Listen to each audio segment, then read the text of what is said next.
Coming up on MilCyberSync, the government is building momentum in its overhaul of zero-trust cybersecurity.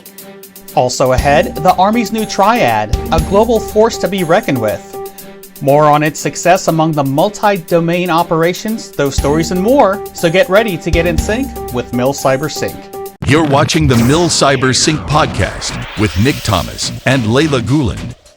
Hello and welcome to the MilCyberSync podcast, reporting on the latest events happening in cyber news. I'm Layla Guland with your host, Nick Thomas. Nick, it's great to see you.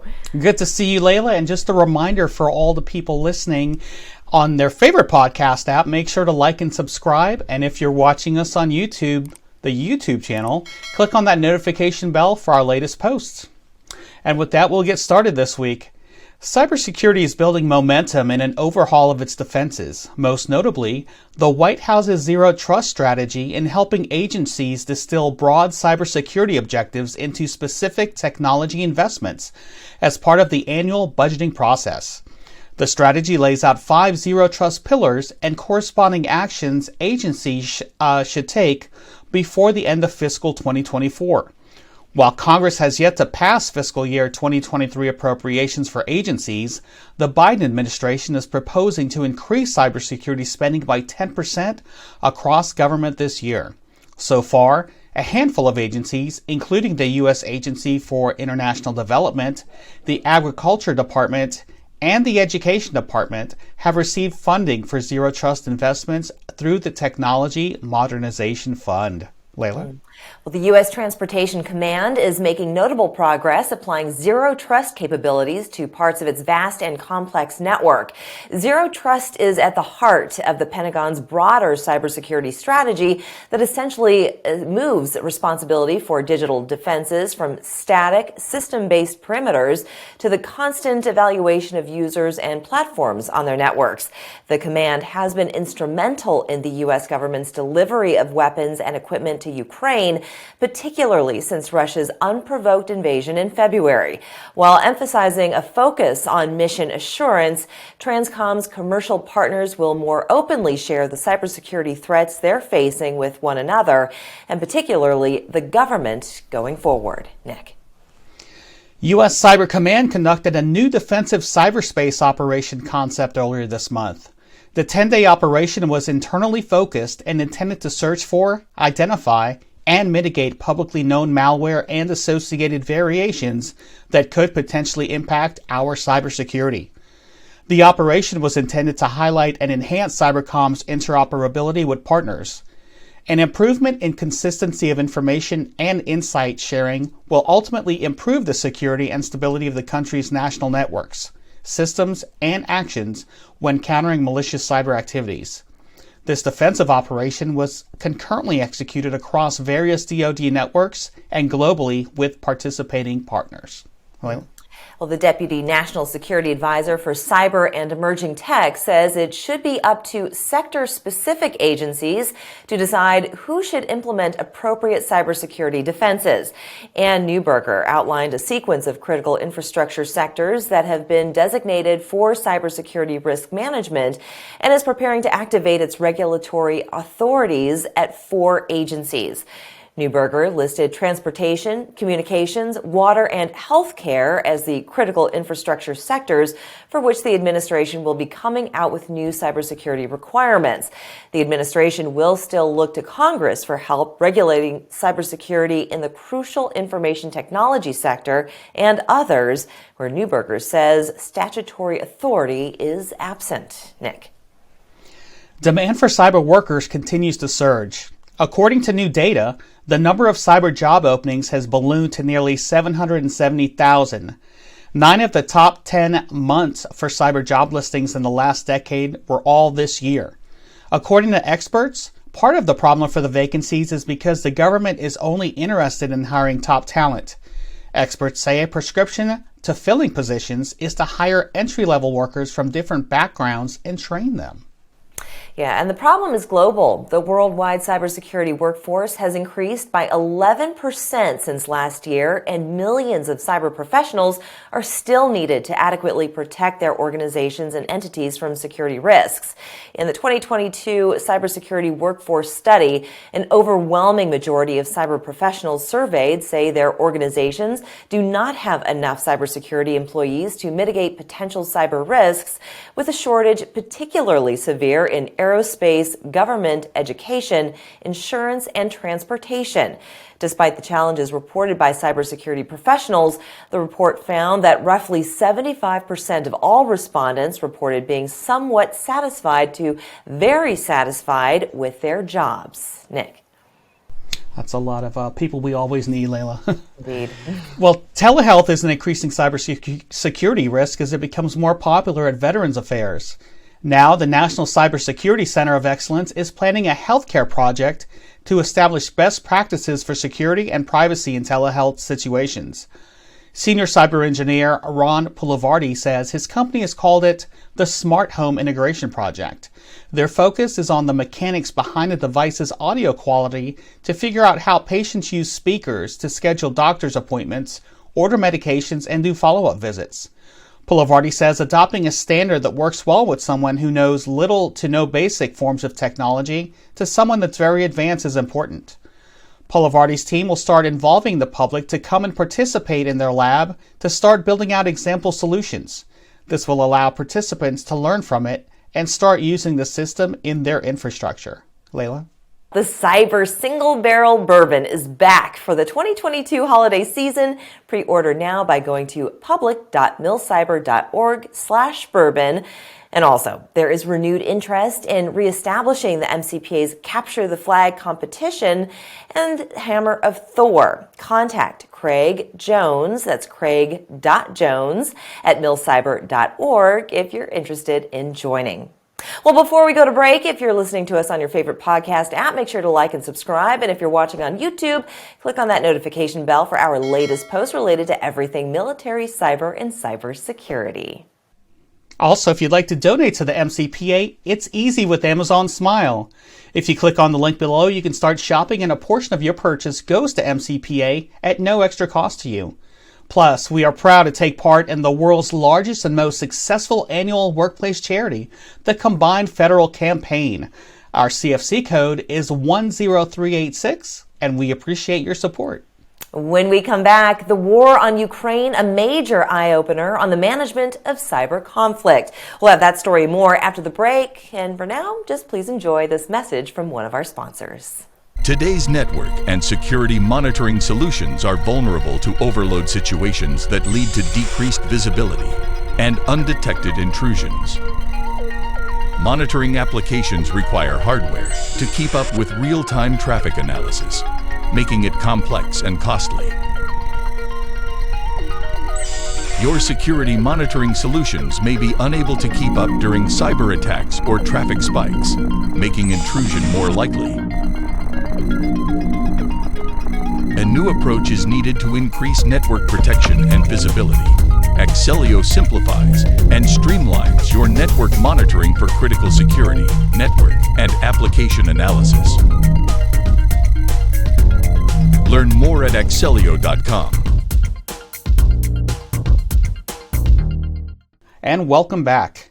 U.S. National Security Agency Cyber Director Rob Joyce spoke at one of Mandiant Worldwide's Information Security Exchange's opening keynotes this week. The presentation coming 10 months after the war in Ukraine broke out. Joyce shared several takeaways from the Russia-Ukraine cyber conflict and its impact on how nations should protect their organizations. Among them was that both espionage and destructive attacks will occur in conflict, and that the exploitation for intelligence collection has been very prevalent by the nation's adversaries, including China. Joyce also says sensitive intelligence can make a decisive difference. According to Joyce, the conflict also taught the U.S. intelligence community to get better at sanitizing intelligence and making it useful and operationally effective in defense purposes to foreign partners and the cybersecurity industry at scale. Leila? Yeah. But a panel discussion following Joyce's keynote address highlighted a challenge still facing the U.S. government.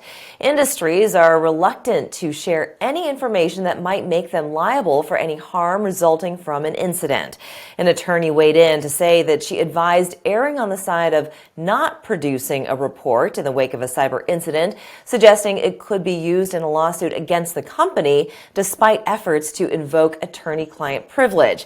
Other advice shared suggested companies would have to spend time they didn't have to parse through any report they create on a cybersecurity incident for evidence of negligence. The success of the CERCIA law will largely depend on provisions seeking to assure companies that reports shared with the government under the new rules won't be viable in such court cases. Nick. Well, Russia isn't getting a pass. That's according to Senior Space Force Commander Lieutenant General Stephen Whiting, who says there is no way the U.S. will forgive Russia for what he called a, quote, reckless anti-satellite test, or ASAT, that blasted hundreds of pieces of debris into orbit last fall. Last November, Russia blasted one of its own satellites with a ground-launched missile, sending an estimated 1,500 pieces of debris rocketing out, imperiling numerous American satellites and forcing astronauts aboard the International Space Station to take shelter. An analysis shows the bulk of the debris will take 2 years to deorbit. Leila? Well, the Army's senior air defender says space is equally as important as air, land, sea, and cyber, and cannot afford to be untethered from the other domains. Lieutenant General Daniel Karbler spoke in Los Angeles at the Space Industry Days this week to emphasize the importance of the space domain and to challenge industry to meet the demands of Army space readiness and modernization. Karbler says Army space is a key player, and as it looks at growing formations to support multi-domain operations, it's doing its best to execute the space mission today and for the Army of 2030. Nick. The Space Force's one-stop shop for industry engagements is now fully staffed and ready to help companies new to Pentagon contracting to connect with each other. It's called the Space Systems Command Front Door and will help companies figure out who to talk to within the sprawling space acquisition bureaucracy. The front door is designed to provide basic information, Space Force programmatic requirements, and broadcast information about SSC's traditional program-related industry days and new pre-program reverse industry days. Space System Command's Front Door for Industry Engagement has 8 core staff now on board. Exciting news, Leila. Yeah, very much so. This as well, the Army's new triad appears to be helping the U.S. military see farther and faster than America's enemies. The triad, which combines the capabilities of Army Cyber Command, Army Special Operations Command, and Army Space and Missile Defense Command, is aimed more at contesting malign adversary activity occurring on a daily basis by integrating and converging the unique capabilities of each component. This modern triad follows the U.S. nuclear triad, which emerged during the Cold War era and consists of bombers, intercontinental ballistic missiles, and ballistic missile submarines. The Army's new multi-domain operations doctrine directs the service to combine and integrate land, air, maritime, space, and cyber in all facets of operations. Officials also explained that each entity of the triad is global and joint by nature and must work across services and interagency. Nick. Meanwhile, the U.S. Army will roll out a contract worth as much as $1 billion this fiscal year to spur the service's migration to cloud-based computing. The multi-award, multi-vendor enterprise application migration and modernization deal is meant to make it easier and cheaper to advance the Army's comprehensive cloud goals, including rapid software development, data-driven decision-making, and zero-trust cybersecurity. The Army considers cloud migration foundational to the grander modernization of its networks, computers, and collaboration. Leila? Well, officials are sounding the alarm over concerns that the so-called operational technology at facilities that house warfighting arms and other critical infrastructure could be susceptible to digital hacks, tampering, and other cyber incidents. The Army is now moving forward with a $15 million technology modernization fund, which is aimed at plugging digital holes at those industrial sites and monitoring the networks for potential cyber intrusions. The TMF funding for the the Army Critical Infrastructure Cyber Protection Project will help mitigate and remediate cyber vulnerabilities at the facilities. There are an estimated 500,000 devices across Army industrial facilities. The Army says it will also use the funding to pay for Security Operations Center as a service at the manufacturing sites. Such services involve third-party vendors actively monitoring networks for potential cyber threats. Nick. And finally, a few more updates for MCPA members. There are only a few seats left for current DoD personnel in the upcoming spring 2023 cohort of the prestigious Chief Information Officer Leadership Development Program. This is an intensive 14-week, full-time, on-site graduate certificate awarding program open to those in the pay grades of 04, GS13, or W3 equivalent or above. The application deadline is Tuesday, October 25th. Look for the link to apply. Also, we want to hear from you. Be on the lookout for a survey for all MCPA members coming soon. We will seek your feedback on a wide range of areas, from which programs we offer to which topics our ongoing legislative efforts should prioritize.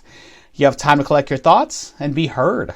Layla. Be heard indeed. We'll talk about being heard. If you're in the car listening and would rather watch, be sure to check us out on our YouTube channel. Find us at Military Cyber Professionals Association or MilCyber.org for all our content related to all things military cyber and cybersecurity.